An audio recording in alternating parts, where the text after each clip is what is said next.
بسم اللہ الرحمن الرحیم۔ السلام علیکم۔ قرض اتارنے کا وظیفہ۔ محترم ناظرین، اس ویڈیو میں اپنے ناظرین کو ایک ایسا وظیفہ بتانے جا رہا ہوں جس کے کرنے سے آپ کے اوپر جتنا بھی قرض ہوگا وہ انشاءاللہ تعالی اس وظیفہ کو چند دن کرنے سے اللہ پاک کی مہربانی سے ختم ہو جائے گا۔ اللہ پاک اپنے خزانہ غیب سے آپ کی مدد کریں گے اور قرضے سے خلاصی کے اسباب پیدا فرما دیں گے اور مال و دولت کے انبار لگ جائیں گے۔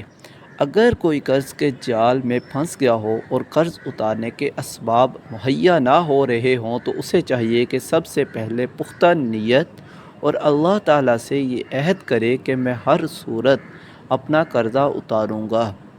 اس وظیفہ کا طریقہ کار اچھی طرح سمجھ لیں تاکہ کوئی غلطی نہ ہو، لہٰذا اس ویڈیو کو مکمل دیکھیں۔ محترم ناظرین، یہ وظیفہ نہ مشکل ہے جو آپ کو یاد نہیں ہوگا اور نہ ہی زیادہ لمبا ہے۔ یہ وظیفہ کم از کم 7 دن تک کرنا ہے۔ گھر میں سے کوئی فرد بھی کر سکتا ہے اس وظیفے کو۔ محترم ناظرین، پیسوں کے حوالے سے کوئی بھی پریشانی ہو، خواہ کسی کے پیسے دینے ہوں یا آپ کے گھر پیسوں کی تنگی ہو یا کوئی بھی اور مسئلہ ہو، تو ایک دفعہ یہ وظیفہ کرنے سے اللہ پاک آپ کی تمام پریشانیوں کو ختم کر دیں گے۔ پیارے ناظرین، سب سے پہلے آپ نے وضو کر لینا ہے۔ ناظرین، کوئی بھی وظیفہ آپ نے کرنا ہو تو اس کے لیے وضو انتہائی ضروری ہے۔ اکثر ایسا ہوتا ہے لوگ کافی عرصہ سے کوئی ورد یا وظیفہ کرتے رہتے ہیں لیکن ان کو اس کا رزلٹ صحیح نہیں ملتا۔ اس کی بڑی وجہ بغیر وضو کے اس وظیفے کو کرنا ہے، جو کہ غلط ہے۔ اللہ کے نبی حضرت محمد صلی اللہ علیہ وسلم نے طہارت کے بارے میں بڑی تاکید کی ہے، یہاں تک کہ آپ صلی اللہ علیہ وسلم خود ہمہ وقت وضو میں رہتے اور رات کو سوتے وقت بھی وضو کر کے سوتے۔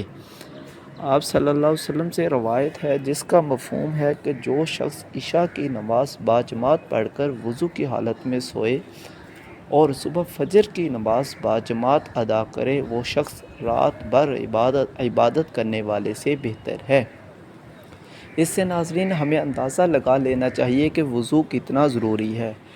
ناظرین، وضو کرنے کے بعد کوئی بھی درود شریف آپ 11 دفعہ پڑھ لیں۔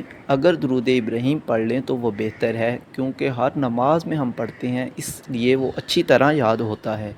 درود شریف 11 دفعہ پڑھنے کے بعد سورۃ النصر پارہ 30 41 بار پڑھنی ہے اور پھر 11 دفعہ درود پاک پڑھ لیں۔ ناظرین، اس وظیفہ کا وقت عصر کی نماز کے بعد ہے اور جدھر آپ نے نماز پڑھی ہے ادھر بیٹھے ہی یہ وظیفہ کرنا ہے۔ روزانہ عصر کی نماز کے بعد یہ وظیفہ کر کے آپ اللہ تعالیٰ سے مدد مانگے، انشاءاللہ قرض کی ادائیگی کا کوئی راستہ نکل آئے گا۔ پیارے ناظرین، اس سے پہلے اگر کوئی بھی آپ وظیفہ کر رہے ہیں تو اسی کے ساتھ ہی یہ وظیفہ آپ کر سکتے ہیں۔ محترم ناظرین، ہمارے اس چینل میں روزانہ کی بنیاد پر ایسی اچھی ویڈیو لگائی جاتی ہیں جس سے لوگوں کو فائدہ ہو۔ اس کے علاوہ سبق آموز کہانیاں اور آپ صلی اللہ علیہ وآلہ وسلم کی زندگی کے متعلق آگاہی کے لیے ویڈیو اپلوڈ ہوتی ہیں، لہٰذا آپ بھی ہمارے چینل کو سبسکرائب کر لیں تاکہ آپ کو ہماری تمام تر ویڈیو ملتی رہیں۔ شکریہ، جزاکم اللہ احسن الجزا۔